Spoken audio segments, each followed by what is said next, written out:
Olá, meus amados irmãos que nos acompanham neste canal abençoado, que a paz do Senhor esteja no coração de cada um de vocês. Sejam todos muito bem-vindos ao nosso canal. Se você não é inscrito, se inscreve aí para receber as notificações dos nossos vídeos que são diários, aqui no nosso canal. Meu amigo, nós estamos hoje aqui para fazer um pequeno resumo da lição de número 5, que vai falar sobre os inimigos do cristão.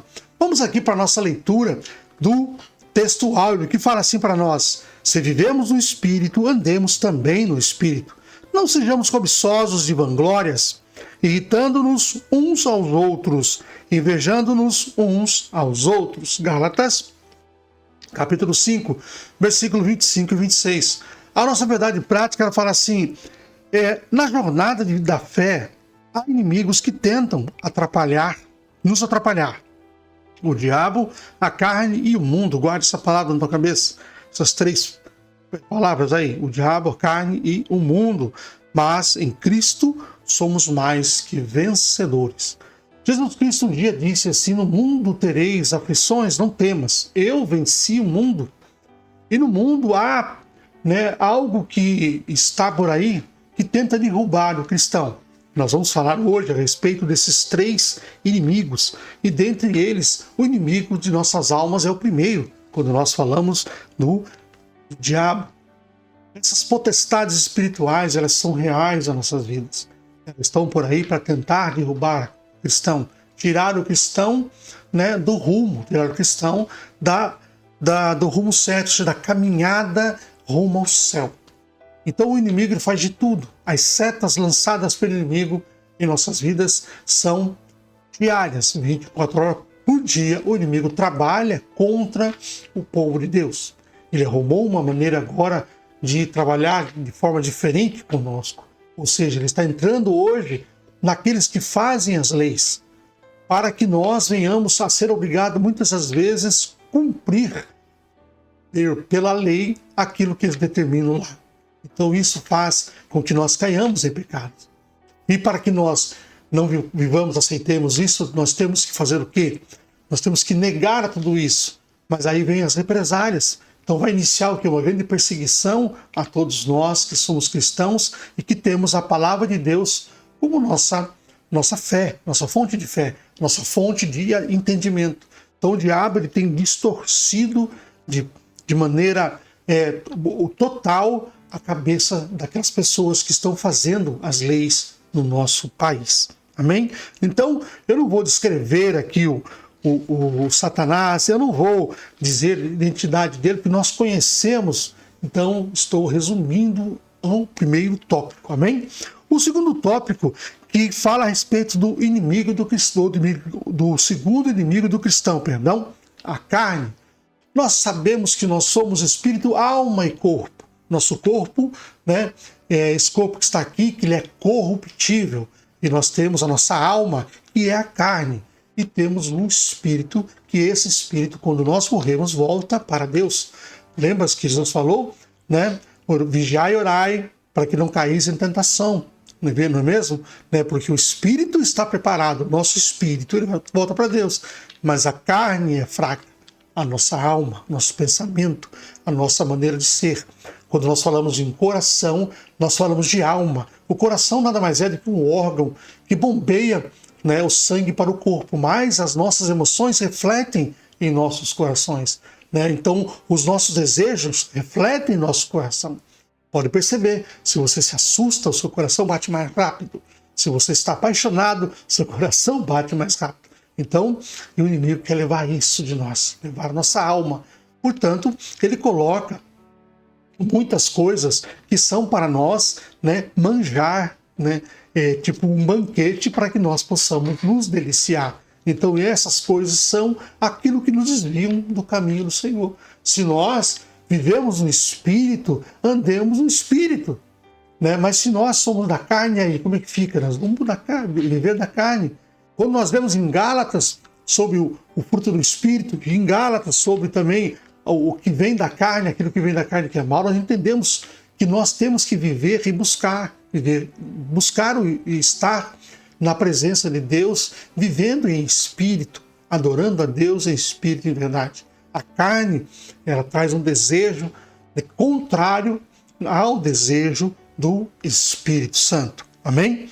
Então nós sabemos tudo isso e nós precisamos tomar providências quanto a isso. Enterrar o nosso homem velho, deixar ele lá enterrado e não deixar que ele saia mais. Porque nós o tempo todo somos, alvos desse banquete, deste manjar.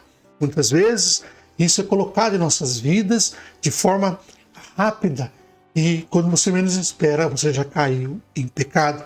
Nós vemos, quando nós estamos lá vendo o Daniel, Misael, Misael, Azarias e Urias e Daniel, eles estavam lá, os 4 jovens que se destacaram em meio aos babilônicos.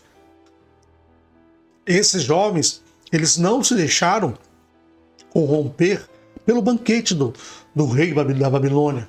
Eles não deixaram de servir a Deus, eles não deixaram o seu princípio, ou seja, lutaram contra o banquete, ou seja, contra a sua carne, e manteram-se vivendo no Espírito. Então, meus amados irmãos, se nós olharmos dentro da nossa vida, nós já entendemos o que é a carne. Nós entendemos que a carne, ela conspira contra o Espírito. E há uma luta entre os dois. Amém?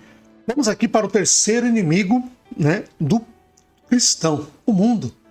O mundo, mas pode perguntar, mas irmão, se é o mundo tão bonito como é inimigo nosso? Não é esse mundo que Deus criou. Essa natureza linda que foi feita por Deus. Mas é o mundo de pecado. O mundo que nos leva a ter o nosso caminho desviado para a porta larga. Nós estudamos a respeito disso nessa mesma revista que nós estamos estudando agora.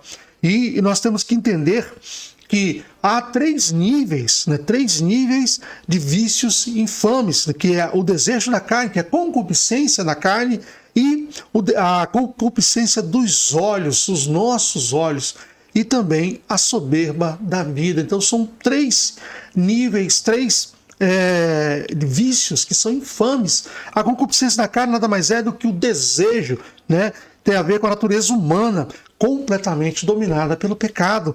Já a concupiscência dos olhos tem a ver com tudo que envolve a mente e a imaginação. Jesus um dia falou que no pensamento nós adulteramos. Se você olhar e desejar a mulher do próximo, você está adulterando. A soberba da vida é a autoglorificação do homem no pecado, denotando o seu egoísmo e vanglória e ateísmo. Muitas pessoas, elas dizem que tudo que elas têm, conquistaram, foi por causa delas mesmas. Eu estudei, então eu conquistei. Não, Deus deu a oportunidade dele estudar. Ele agarrou a oportunidade, embora não sabendo que foi Deus. E Deus deu a oportunidade de crescer. Mas Deus pode também colocar a mão pesada para mostrar para ele quem é que manda verdadeiramente. Amém? Vamos aqui para o nosso terceiro subtópico, que vai falar sobre o que? Vencendo o mundo. Nós sabemos, quando Jesus falou assim, no mundo tereis aflições, não temas, eu venci o mundo, que eu já falei ainda há pouco.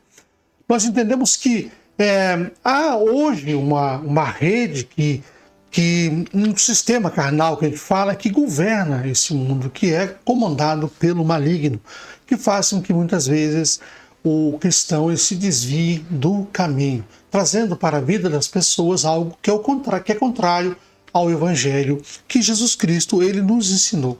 Então, para nós vencermos todas essas investidas, eu quero compartilhar com os irmãos uma leitura que se encontra na Epístola aos Efésios, capítulo de número 5, versículo 18, que fala bem assim: não vos embriagueis com vinho, pois isso leva à devassidão, mas deixe-se encher pelo Espírito Santo. Então, qual é o segredo para nós vencermos o mundo? É estarmos revestidos do Espírito Santo de Deus, é deixarmos-nos encher do Espírito de Deus para que nós sejamos o quê? Mais fortes do que todas as nossos desejos, todas as nossas vontades. Então é isso. Vencer o mundo é revestir-se do Espírito Santo. Amém? Buscai, em primeiro lugar, o reino de Deus e todas essas coisas, aquilo que Deus já colocou na nossa vida, nos será acrescentado. Que Deus abençoe você, sua casa, e sua família, em nome de Jesus. Amém. Mais uma coisinha, oremos pelo Rio Grande do Sul. Amém?